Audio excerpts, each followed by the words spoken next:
Hello and welcome to my therapy session. If you'd say you are a time traveler who knows I'll make 3 videos about one creator in such a short span of time before, I'd just laugh at you and say that from those two statements, the fact that you are an actual time traveler is the more likely one. But yet, here we are, and it's all thanks to Leah Shelesh. Yes, I'm using her government name for this one. That's how you know it's serious. Going on a fucking trick-or-treat journey to dap up her haters like an adult she is. She took the whole month of horror shtick quite seriously, I must admit, and decided to make another creator's life, Jacksfilms, an absolute fucking hellhole by doxing him to all her very devoted fanbase that gives no shit about her showcasing some borderline psycho behavior and about all the drama she has been involved in for the past few years by now. For more context, you can check my previous videos on her, especially the first one. So you know there are some very sane people that definitely wouldn't be capable of doing anything crazy for her. Parasocial relations are fucking crazy on a side note. Like, she never even interacts with the people watching her in the first place, and they are still going crazy for her, but okay, I'm not gonna pretend that I understand any of that. Anyway, she doxed Jacksfilms, deleted the video soon after, but of course, that's a little too late. Someone with such a massive following can just leave something for even a couple of minutes and think that nobody is going to save that post. Especially something as controversial as this. Well, maybe those divorce papers clearly got to her and she chose the strategy of, oh, you want everything that's associated with Sniperwolf? Well, guess what then?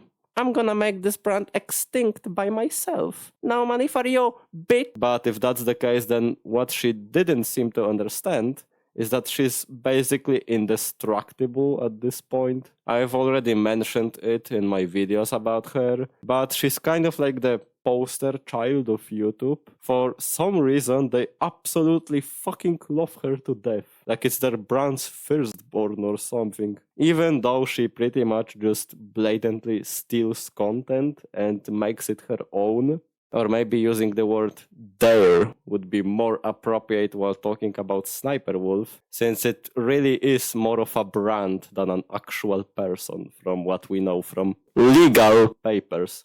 But oh well, not everybody knows that and people associate the channel with her, so who cares? The point being, YouTube is very much biased towards her. Turning a blind eye on her doing illegal activities is absolutely nothing new for them.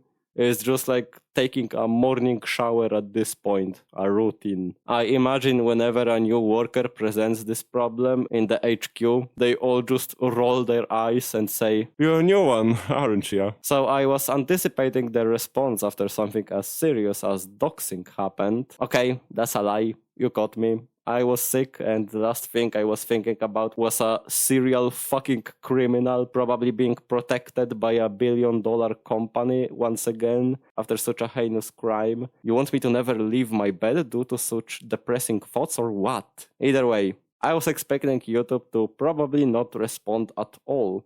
Or if they do, to just try covering up the case under the rug. And guess what? I don't like to say it, but I was completely fucking right. Would it be too meta to do a reaction video to a reaction video? I don't know.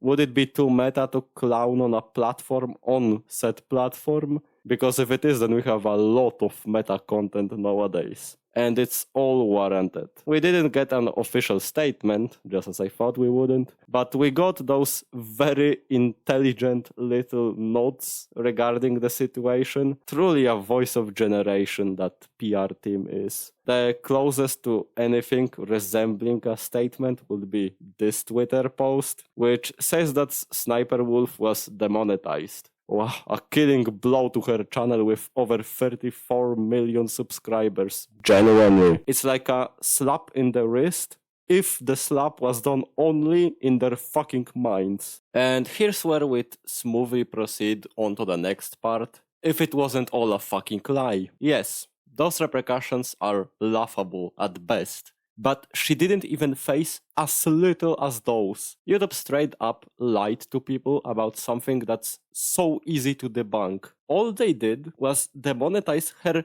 last video, which to other creators, they do that all the time for no particular reason. So I don't know, maybe they just indirectly accuse them of doxing someone or something like that. I have no idea what the hell are they doing. My brain is going full conspiracy mode at this point, thinking it's some kind of a grand plan, a ruse of theirs, and they're having us all fooled. Because I honestly can't logically explain such a ridiculously dumb decision. You can check it for yourself. Everybody can. That she's not demonetized. It's not some secret forbidden data that only the higher ups of YouTube themselves can ever know. This is all public knowledge. So why? I have no answer. YouTube's accounts being run by complete weirdos with no social awareness aside, that's not what's important here, because thanks to the post of Leah herself, we know that she either was contacted by YouTube or she contacted them herself. Well, probably. It's not too important for now, I guess. In the post, she apologized Logan Paul style to Jacksfilms, saying, "Sorry, I doxed you. My bad, I guess. I will reach out directly and hope we can find some time to connect and communicate. Respectfully." Sorry, but that bridge is absolutely burnt and torn to oblivion by now. At least it would be for me. You are respectfully communicating in court, which you already seem to be experienced at, so you're at an advantage. I'd also like to thank YouTube for holding me accountable. I deserve it. Respect the decision and appreciate the opportunity to learn and grow from a true lapse in judgment. I've made a severe and continuous lapse in my judgment.